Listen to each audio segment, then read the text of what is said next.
Yesterday we had discussed about the Boyle's law and today we are going to discuss about Charles law. तो चलो पहले हम लिख लेते हैं चार्ल्स लॉ का स्टेटमेंट। चार्ल्स लॉ, तो चार्ल्स लॉ ने क्या बताया कि द वॉल्यूम, देखो the volume of a given mass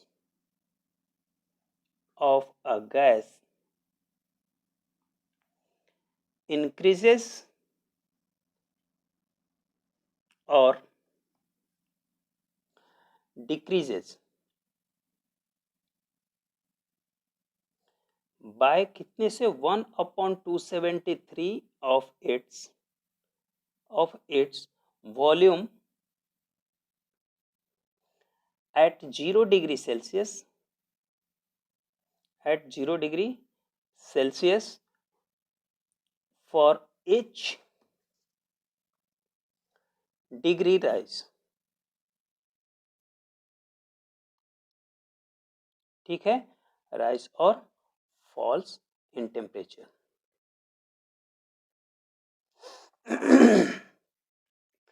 pressure will be constant।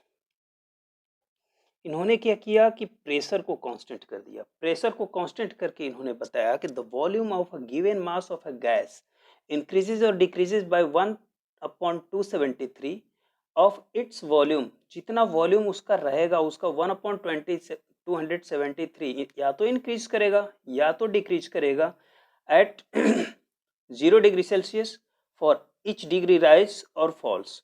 Decrease कर रहा है फॉल्स, इंक्रीज कर रहा है राइज। कब? Pressure will be constant. मान लो, देखो कैसे होता है, मान लो कोई V0 is the volume of given mass. कोई एक गैस है जिसका वॉल्यूम कितना है, V0 है, ठीक है, और प्रेशर कितना है, प्रेशर तो कांस्टेंट है, पार्टिकुलर प्रेशर है, कुछ प्रेशर डिसाइड कर दिया गया है। If V1 is the volume of gas at 1 degree Celsius, अगर टेम्परेचर को 1 डिग्री सेल्सियस पर किया गया और उसका वॉल्यूम कितना हो गया, V1, मीन्स ये क्या हो गया, इनिशियल। अगर V1 हो जाता है कब, when temperature will be 1 degree Celsius.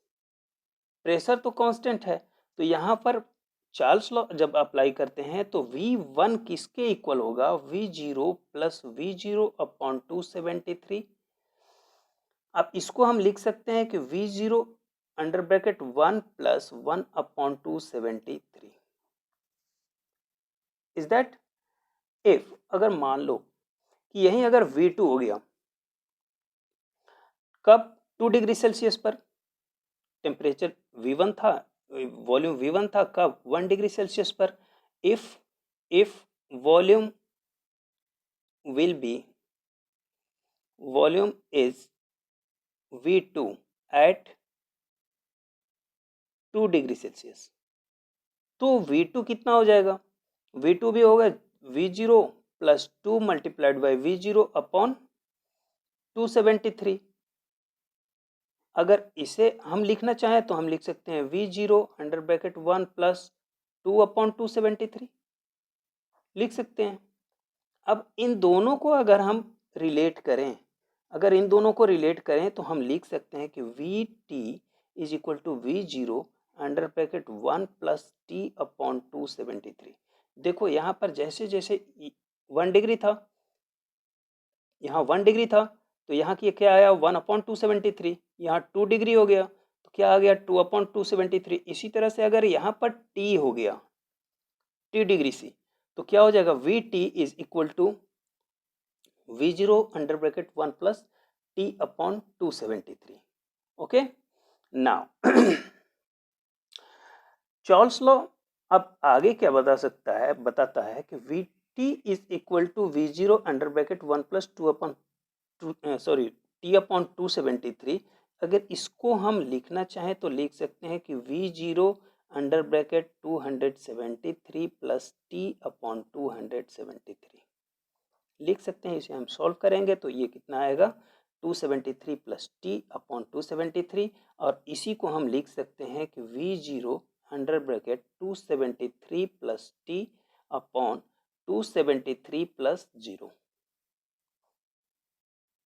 लिख सकते हैं। ये 0 डिग्री लिखो या फिर 0 लिखो। ये 0 हमने इसलिए लिखा, इसका कुछ ना कुछ काम तो है तभी हमने लिखा है। अब देखो होता क्या है कि कहता है कि केल्विन टेम्परेचर कहता है कि kelvin is equal two degree Celsius plus 273 कहता है। और डिग्री सेल्सियस क्या है? टेम्परेचर है टी। डिग्री सेल्सियस क्या है? टी। यहाँ पर हम और लगा लें। अब इस वैल्यू को अगर हम यहाँ पुटअप करें तो क्या आ जाएगा कि V T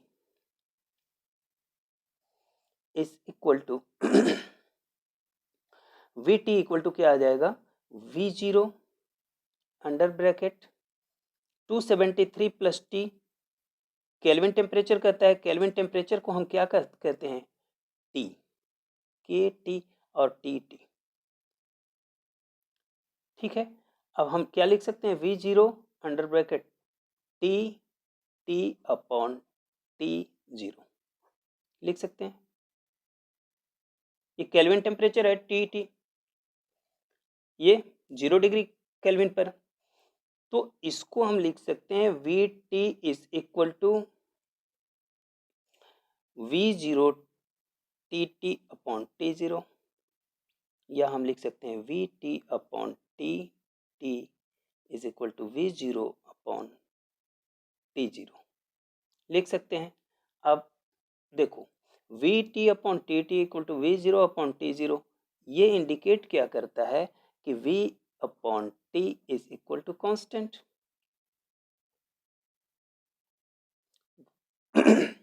V upon T क्या हो गया? कांस्टेंट। हम इसे लिख सकते हैं V is directly proportional to T. Means Charles law कहता है कि देखो चार्ल्स लॉ ये भी बताता है कि at constant temperature, at constant sorry not temperature, constant pressure, the volume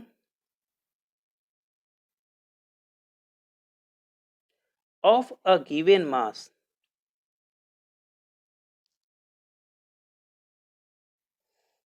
of a gas is directly proportional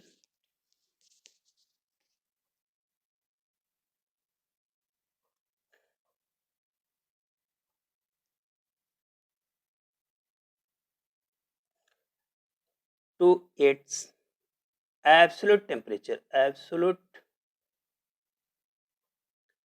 temperature. और एब्सोल्यूट टेम्परेचर क्या है? और एब्सोल्यूट टेम्परेचर को हम क्या कहते हैं?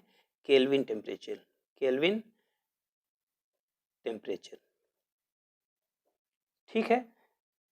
तो अगर चार्ल्स लॉ के बारे में इतना ही डील पूरा करने की जरूरत नहीं है, ये तो सिर्फ डेरिवेशन था कि हमारे पास v is directly proportional to t आता कहाँ से है। ठीक है। आपको याद रखना है कि एट कांस्टेंट प्रेशर, इसमें प्रेशर को कांस्टेंट किया गया है। बॉयल्स लॉ में प्रेशर को कांस्टेंट नहीं किया गया था, टेम्परेचर को कांस्टेंट किया गया था। इसमें कौन सा कांस्टेंट किया गया है? प्रेशर को।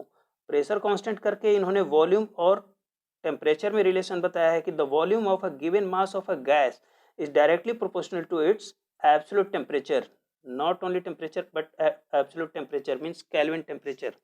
यहाँ हम लोगों ने देखा है कि केल्विन टेम्परेचर हमने कंसीडर किया है। Is that okay? Now we are going to discuss about a next law, that is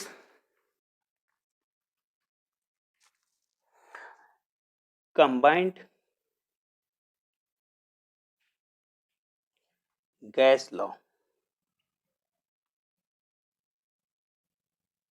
अब देखो ये कंबाइंड गैस लॉ क्या है? तो कंबाइंड गैस लॉ है combination of Boyle's and Charles law.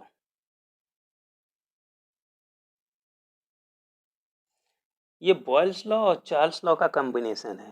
देखो बॉयल्स लॉ क्या बताता है बॉयल्स लॉ क्या बताता है, V is inversely proportional to 1 upon P when T and N is constant। N is constant।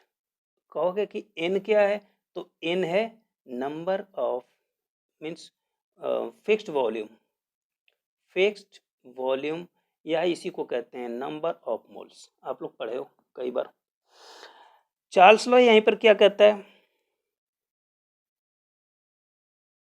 According to Charles law V is directly proportional to T। अब देखो यहाँ V is inversely proportional to 1 upon P and V is directly proportional to T। तो हम इसको combined gas law में हम लिख सकते हैं कि V is directly proportional to T upon P, लिख सकते हैं। तो कंबाइंड गैस लॉ क्या बताया, कंबाइंड गैस लॉ के according a fixed mass of gas, the volume is directly proportional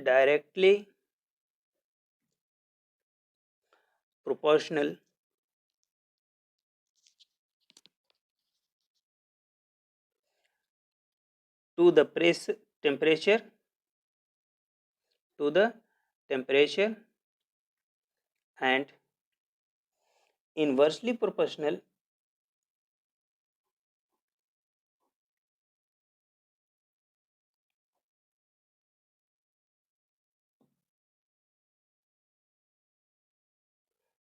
to the pressure। ठीक है। अब अगर इसमें हम V is directly proportional to T upon P when N is constant, proportional के सिंबल को हटाएंगे तो हमारे पास क्या आ जाएगा, के टी अपॉन पी हो जाएगा। अब देखो यहाँ पर क्या होता है कि P को अगर हम इधर खींचें तो हमारे पास आ जाता है P V upon T is equal to K. ये एक रिलेशन मिल जाता है कब, N constant. N constant means what, fixed mass fixed है। अगर मान लो कि प्रेशर वॉल्यूम और टेम्परेचर चेंज हो जाता है, मान लो कि हम लिखेंगे कि suppose pressure volume and temperature is changed from P1 V1 and T1 to P2 V2 and T2, then बताओ क्या हो सकता है कि P1 V1 upon T1 equal to क्या हो जाएगा, और क्या हो सकता है P2 V2 upon T2 is equal to also K, ये भी कांस्टेंट होगा। अब दोनों कंडीशन को हम सेम करते हैं तो हमारे पास आता है P1 V1 upon T1 is equal to P2 V2 upon T2। ये जो रिलेशन हमारे पास आया, इस रिलेशन का हम मोस्टली यूज किया करेंगे। तो आप दो चीज आज सीखे, एक तो combined gas law which gives us the relation between P1 V1 upon T1 is equal to P2 V2 upon T2, and next will be Charles law, in which we have studied about the V is directly proportional to T, means at constant pressure the volume of a given mass of a gas is directly proportional to its absolute temperature। तो mostly हम इन्हीं दोनों का use करेंगे numericals बनाने में। Okay, thank you.